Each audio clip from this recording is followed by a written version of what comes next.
Bonsoir à tous et bienvenue dans ce journal présenté ce soir par Laure Girard. Bonsoir Laure. Bonsoir Aurélien, bonsoir à tous. Ravi de vous retrouver au sommaire de cette édition.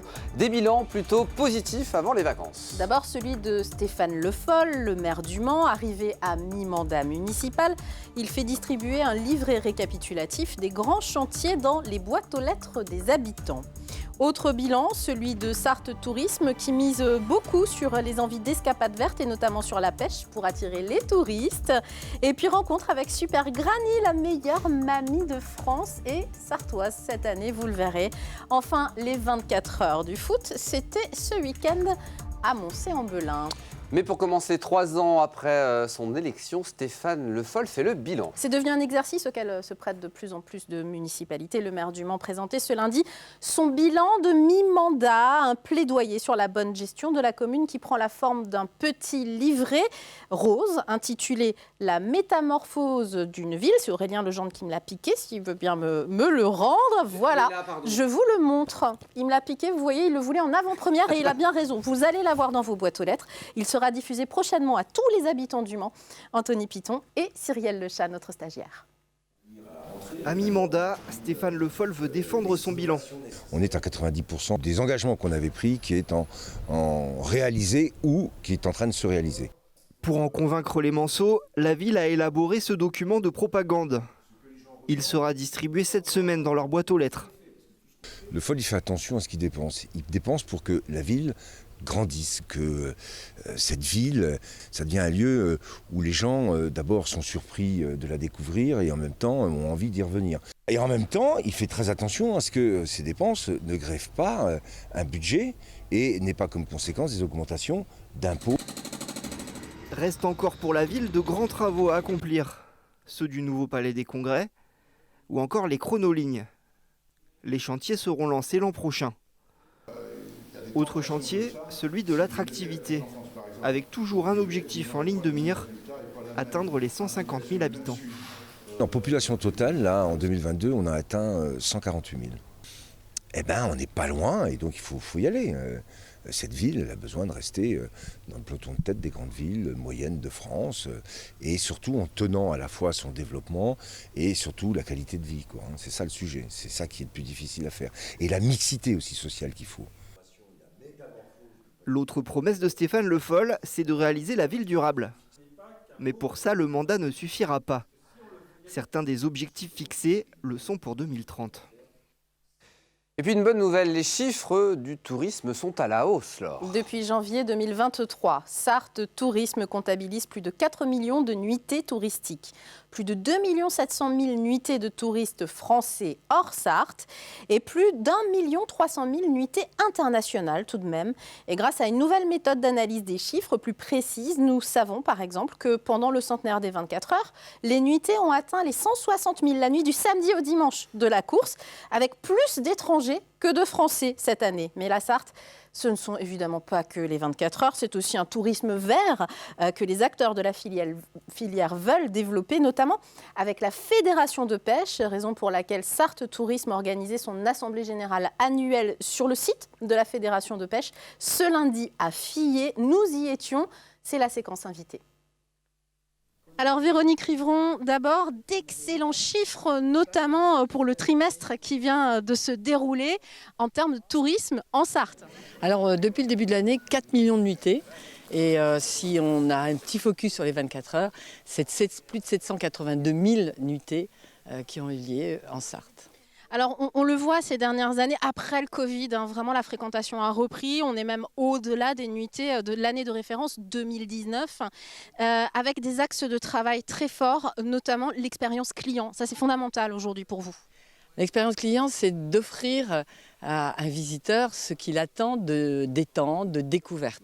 Et donc ce travail qui est fait avec tous les acteurs, parce qu'évidemment, Sarthe Tourisme les met un peu en musique, fait la promotion, mais sans les offices de tourisme, sans les EPCI, sans les maires et sans aussi le département, on ne pourrait pas offrir autant de diversité. Avec des axes de travail, des nouvelles expériences, notamment on pense au vélo, à la vélo buissonnière.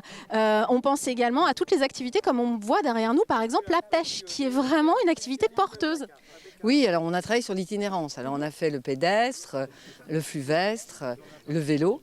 Et puis on avait Patrick Desmazières, qui est un fan de la pêche, trouvait qu'il fallait qu'il quitte le département pour vivre sa passion. Oui. Et donc avec la fédération, il y a eu un gros travail de fait et on s'aperçoit qu'un pêcheur va passer 2 jours et demi dans la Sarthe.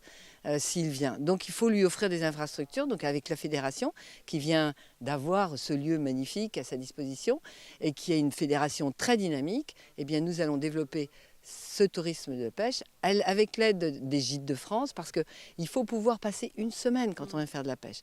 Donc les Gîtes de France qui pourront indiquer là où il y a des lieux de pêche faciles. Et puis la famille est grande, donc il y aura d'autres activités comme de faire du kayak, comme aller visiter la ville du Mans ou comme aller dans les Alpes-Lancelles. Et donc vous signez un partenariat ce jour même avec la Fédération de pêche. On va retrouver le président de la Fédération sartoise. Et donc je rejoins Jean-Marc Vollet, président de la Fédération de pêche sartoise et de la protection des milieux aquatiques parce que c'est important. Et aujourd'hui, vous signez une sorte de partenariat finalement avec Sarthe Tourisme. Pourquoi? Quel est l'objectif? Alors l'objectif de cette rencontre aujourd'hui, c'était de valider un projet que nous avions nous depuis un certain temps qui était de rendre la Sarthe un département un peu plus à vocation un peu touristique et en particulier de s'appuyer sur la pêche pour permettre, s'il en était besoin, de développer encore plus le tourisme et l'image de la Sarthe. Voilà. Et puis on s'inspire effectivement des attentes post-Covid, un peu plus de nature, etc. Et quoi que mieux de la pêche pour découvrir effectivement ces sites ignorés du département. Et quand je me retourne et que je regarde ces immensités... Mais oui, mais où sommes-nous? Dites-nous où nous sommes. Nous sommes sur le site de la Fédération de pêche qui est installée ici depuis, ça fera 3 ans dans quelques jours, sur un site de 30 hectares avec 2 plans d'eau, un de 13 hectares et un de 7 hectares un peu plus loin, site d'animation, de formation, et ouvert une 60aine de jours à l'année, celui-là, sur des thématiques particulières, c'est-à-dire que il y a des jours pour la carpe, des jours pour le brochet, de la pêche en bateau, des pêches en flotte-tube, etc. Celui-là est ouvert 24 heures sur 24, 365 jours sur 365. Donc nous avons ici un outil de promotion, mais qui peut aussi s'adresser aux touristes, des gens qui viennent sur nos gîtes dans le département avec des enfants. Il y a tout un tas d'animations autour. Combien de types de pêche? Combien de cours d'eau? C'est quoi la pêche en Sarthe en un mot? Alors, je vais le faire en 3 mots. C'est 5000 km de cours d'eau, 51 plans d'eau gérés par la fédération et ouverts à tous les pêcheurs et 7 types de pêche. Voilà des pêches qui peuvent répondre à toutes les attentes de pêcheurs, qu'ils soient débutants ou qu'ils soient spécialistes. On n'a pas su le dire, je le crie haut et fort, la Sarthe va devenir un département référent en termes de pêche. Merci Jean-Marc Vollet. Alors la Sarthe, territoire de pêche, mais aussi territoire de reine de beauté. Absolument. Nathalie Sagot et Miss Granny France 2023. C'est le concours dédié aux grands-mères. Couronnée fin mai, cette aide soignante dans un foyer pour personnes porteuses de handicap remporte la 2e édition du concours. Elle revient sur ce moment riche en émotions pour elle, mais aussi pour sa famille, ses filles notamment. Direction Lamennais, près de Chéréo, avec Colin Ancel. Pour devenir Miss, il n'y a pas d'âge. À 56 ans, Nathalie Sagot est devenue Miss Granny France 2024. Alors qu'au début, cette aide-soignante dans un foyer pour personnes porteuses de handicap ne comptait même pas participer à ce concours. Concours qui la couronne plus belle mamie de France. Quand on m'a annoncé que j'étais la première élue, j'y croyais pas du tout. Je ne sais pas si je suis la plus belle grand-mère de France, mais bon, après... je me dis que c'est bien de représenter les grands-mères et les personnes âgées. Et surtout de mettre en avant le fait qu'on peut participer à différentes élections à n'importe quel âge. La recette de son succès, ses filles. Ce sont elles qui l'ont poussée à s'inscrire et qui l'ont soutenue tout du long. Elles se sont toutes les 3 impliquées, mais c'est surtout Alexia, puisque c'est elle qui a commandé les tenues sur Internet et tout, parce qu'il y a quand même différentes tenues, différents passages. M'a aussi coaché pour, si on peut dire ça comme ça, pour la démarche, le discours. 4 tenues, des défilés, des danses. La préparation a été intense. Ses filles l'ont même accompagnée à Trévron dans les Côtes d'Armor pour assister à son sacre. J'étais stressée. J'avais limite l'impression d'être à sa place, en fait. J'étais stressée pour elle. Et alors moi, j'ai l'esprit de compétition. Donc pour moi, il fallait qu'elle gagne.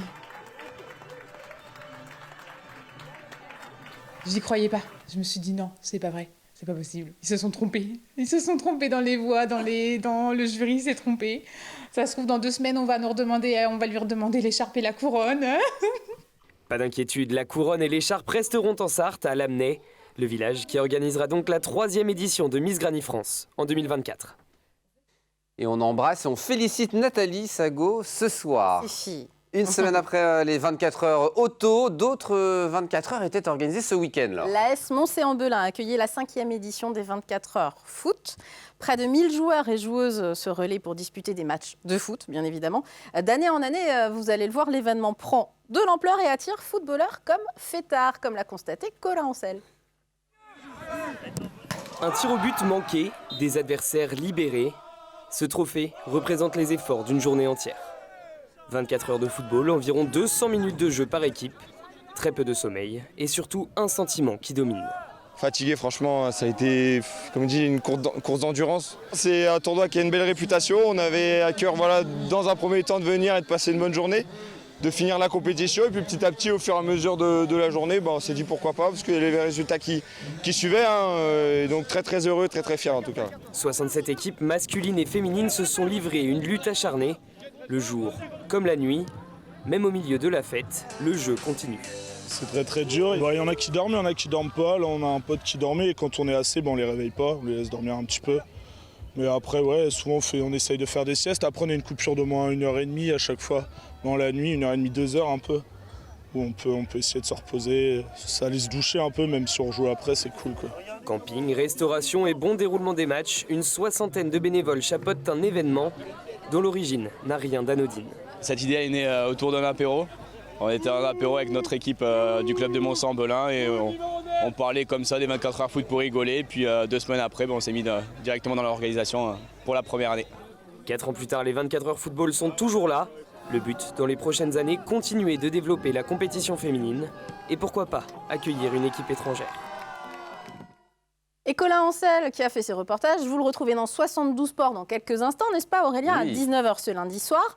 Et puis vous retrouverez un long format de cet événement à ne pas manquer et une information qui ne vous a peut-être pas échappé si vous êtes fan du MSB notamment, on parle de basket, qui se qualifie pour la phase régulière de la Ligue des Champions à la rentrée. Un courrier de la Ligue annonçant la bonne nouvelle est arrivé ce matin dans la boîte aux lettres du club. On peut voir ça sur les réseaux sociaux.